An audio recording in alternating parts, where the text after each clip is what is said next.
Grade 3, Filipino, Term 1 Examination. Number 1. Ano ang salitang ugat ng naglalaro? A. Laro, B. Nag, C. Laruan, D. Naglaro. Ang tamang sagot ay letter A.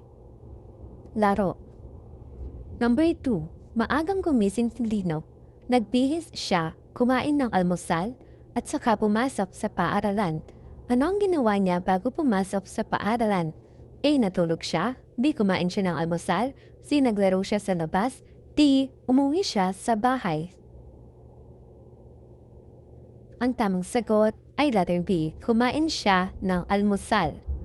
Number 3. Alin sa mga sumusunod ang pangatnig na maaaring gamitin sa pagpapahayag ng dahilan?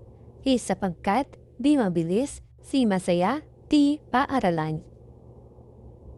Ang tamang sagot ay letter A. Sapagkat. Number 4. Sa pangungusap na ang mga mag-aaral ay nagbasa ng balita, alin ang simuno? A. Ang mga mag-aaral, B. Nagbasa, C. Ng balita, D. Nagbasa ng balita. Ang tamang sagot ay letter A. Ang mga mag-aaral. Number 5. Nabasa ni Joel ang paalala. Iwasang lumusong sa baha upang makaiwas sa leptospirosis.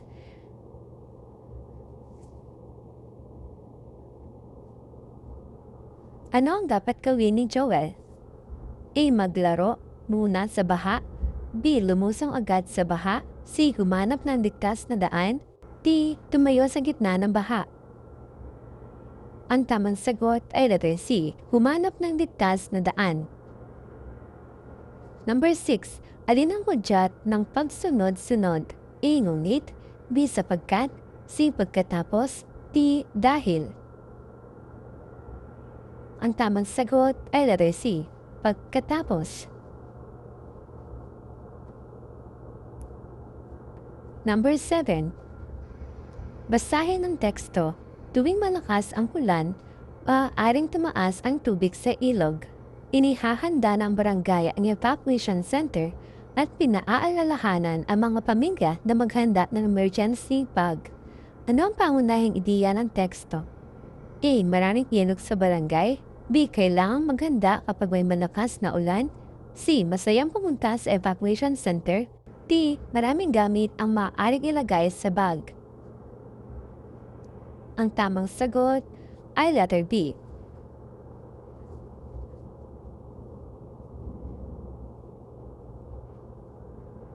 Kailangang maghanda kapag may malakas na ulan.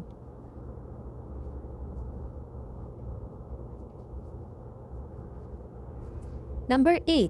Basahin ang paalala. Magtala ng sariling tumbler. Iwasan ang paggamit ng maraming plastic upang mabawasan ang basura. Ano ang nais ipapatid ng sulat? A. Bumili ng maraming plastic, B. Uminom lamang kapag nasa bahay, C. Gumamit ng tumbler upang makatulong sa pagbawas ng basura, D. Itapon agad ang tumbler pagkatapos gamitin. Ang tamang sagot ay letter C. Gumamit ng tumbler upang makatulong sa pagbawas ng basura. Number 9. Piliin ang angkop na hudyat upang mabuo ang wastong pagkakasunod-sunod. Una, basain ang mga kamay, blank, lagyan ng sabon. Pagkatapos, kuskusin na mabuti ang mga kamay. A. Ngunit, B. Sumunod, C. Sapagkat, D. Kaya. Ang tamang sagot ay letter B. Sumunod. Una, basain ang mga kamay. Sumunod, lagyan ng sabon. Pagkatapos, kuskusin na mabuti ang mga kamay.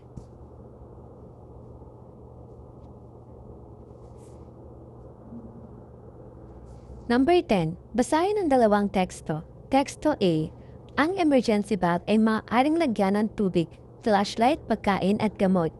Teksto B. Una, ihanda ang bag. Sumunod, ilagay ang tubig at pagkain. Pagkatapos, idagdag ang flashlight at gamot. Ano ang pagkakaiba ng paraan ng pagkakaayos ng dalawang teksto? A. Ang teksto A ay naglalarawan ng tauhan, samantalang ang teksto B ay nagsasalaysay ng kwento. B. Ang teksto A ay nag-iisa ng mga bagay. Samantalang ang teksto B ay nagsusunod-sunod ng mga hakbang. C. Ang teksto A ay nagbibigay ng suliranin samantalang ang teksto B ay nagbibigay ng pauhan. D. Ang teksto A ay nagsusunod-sunod ng pangyayari samantalang ang teksto B ay naglalarawan ng lugar. Ang tamang sagot ay letter B. Ang teksto A ay nag-iisa-isa ng mga bagay, samantalang ang teksto B ay nagsusunod-sunod ng mga hakbang. Number 11. Basahin ang impormasyon. Napansin ng klase na mabilis na puno ng plastik ang kanilang basurahan. Nang magsimula silang gumamit ng sariling tumbler at baunan, nabawasan ang plastik na kanilang tinatapon. Alin ang pinakamainam na konklusyon batay sa impormasyon? A. Kailangan gumamit ng mas malaking basurahan. B. Walang epekto ang paggamit ng sariling lalagyan. C. Makatutulong ang paggamit ng sariling tumbler at baunan sa pagbawas ng basurang plastic. D. Mas mabuting gumamit ng mas maraming plastic upang hindi maubusan ng lalagyan. Ang tamang sagot ay letter C. Makatutulong ang paggamit ng sariling tumbler at baunan sa pagbawas ng basurang plastic. Number 12. Bubuo si Nina ng maikling babala tungkol sa paghahanda sa bagyo. Aling balangkas ang pinakamainam na gamitin upang maging malinaw at maayos ang kanyang babala? A. Pamagat, sunod-sunod na mga hakbang sa paghahanda, pangwakas na paalala. B. Pamagat, iba't ibang pangalan ng bagyo, mga salitang walang kaugnayan sa paghahanda. C.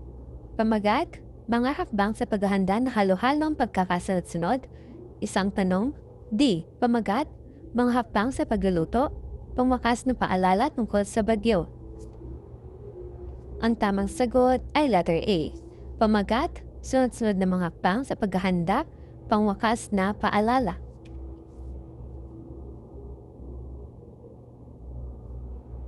Number 13. Anong wastong daglat ng binibini?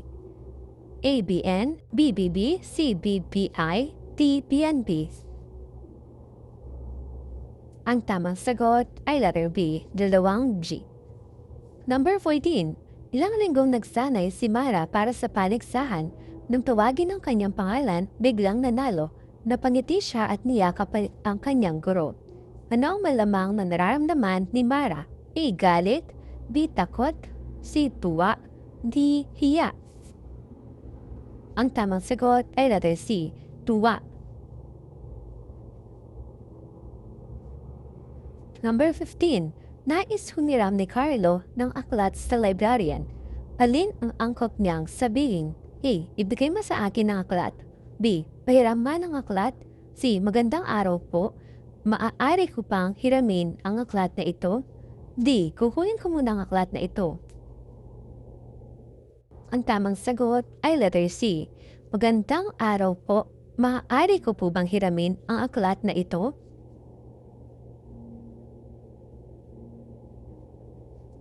Number 16. Basahin ng pahayag.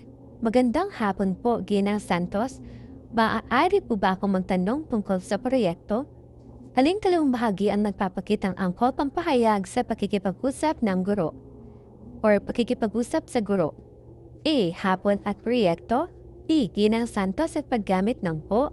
C. Magtanong at tungkol. D. Magandang at ba.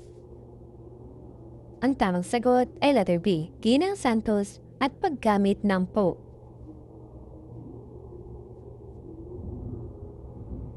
Number 17. Bubuo si Tomas ng maikling pagbati sa doktor na bimbisita sa kanilang klase. Alin ang pinakamainam niyang buuin? A. Hoy, Doc, dito ka. B. Magandang umaga po, Dr. Cruz. Maligayang pagdating po sa aming klase. C. Dr. Cruz, umupo ka. D. Magandang umaga, Cruz, halika. Ang tamang sagot ay letter B. Magandang umaga po, Dr. Cruz. Maligayang pagdating po sa aming klase. Number 18. Aling pangatnig ang ginagamit kapag magkasalungat ang dalawang ideya? A. At, B. Ngunit, C. O, D. Sapagkat. Ang tamang sagot ay letter B. Ngunit. Number 19. Ano ang tawag sa pangungusap na binubuo ng dalawang sugnay na nakapag-iisa? A. Payak na pangungusap. B. Tampalang pangungusap. C. Parirala. D. Salita. Ang tamang sagot ay letter B. Tambalang pangungusap. Number 20. Alin ang salitang maaaring maglarawan sa katanian ng isang tauhan? A. Masipag. B. Palengke. C. Umaga. D. Tumakbo. Ang tamang sagot ay letter A. Masipag. Number 21. Basahin ang pangungusap. Gusto ang sumama ni Mila sa paligsahan, ngunit kailangan niyang tapusin muna ang kanyang gawain. Ano ang pinakikita ng pamatnik ng ngunit? A. Pagtarandag. B. Pagpili. C. Pagsalungat. D. Dahilan. Ang tamang sagot ay letter C. Pagsalungat. Number 22. Pagsamahin ang dalawang ideya upang makabuo ng gustong tambalang pangungusap. Nagbasa si Nena ng kwento, sumulat siya ng buod. A. Nagbasa si Nena ng kwento at sumulat siya ng buod. B. Nagbasa si Nena ng kwento ngunit sumulat siya ng buod. C. Nagbasa si Nena ng kwento o sumulat siya ng buod. D. Nagbasa si Nena ng kwento sapagkat sumulat siya ng buod. Ang tamang sagot ay letter A. Nagbasa si Nena ng kwento at sumulat siya ng buod. Number 23. Sa isang kwento, nag-away sina Lito at Ben dahil pareho nilang gustong gamitin ang iisang aklat. Alin ang pinakamainam na solusyon? A. Agawin ni Lito ang aklat. B. Itago ni Ben ang aklat. C. Magpalitan sila ng oras sa paggamit ng aklat. D. Huwag nilang gamitin ang aklat. Ang tamang sagot ay letter C. Magpalitan sila ng oras sa paggamit ng aklat. Number 24. Ano ang tawag sa dahilan ng isang pangyayari? A. Sanhi. B. Bunga. C. Wakas. D. Tauhan. Ang tamang sagot ay letter A. Sanhi.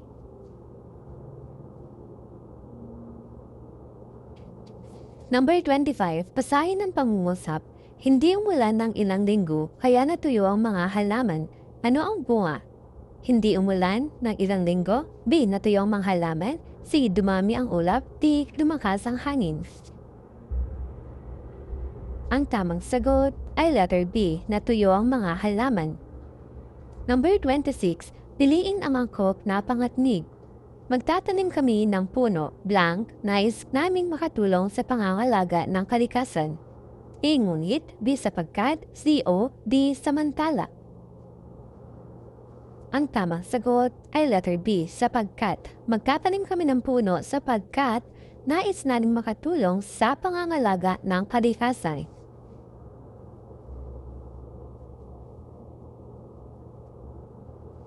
Number 27. Napansin ni Lyra na may mga plastik na nakakalat malapit sa kanal.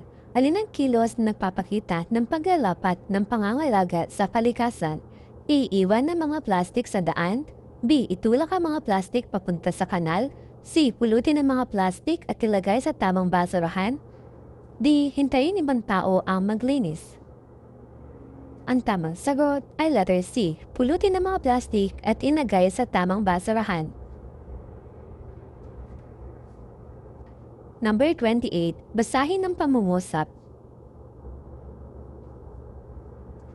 Nagtapon ng basura sa kanal ang ilang tao, kaya bumara ito ng umulan. Alin ang wasang pagsusuri sa sanhi at bunga? A. Sanhi, bumara ang kanal. Bunga, nagtapon ng basura. B. Sanhi, umulan. Bunga, nagtapon ng basura. C. Sanhi, nagtapon ng basura sa kanal. Bunga, bumara ang kanal. D. Sanhi, bumara ang kanal. Bunga, umulan. Ang tamang sagot ay letter C. Sanhi, nagtapon ng basura sa kanal. Bunga, bumara ang kanal.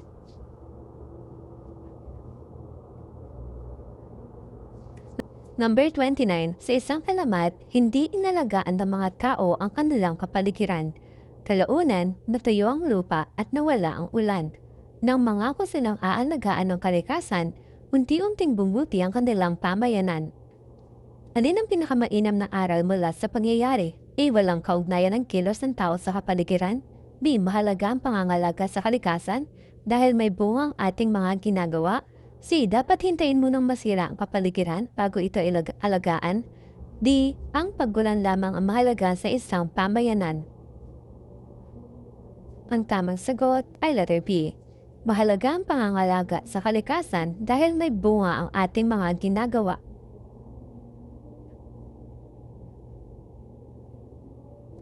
For the last number 30, pupuo si Ana ng maikling talata tungkol sa pangangalaga sa kalikasan. Aling plano ang pinakamainam niyang gamitin? A. Suliranin sa kalikasan. Gawing magagawa. Dahilan at pangako.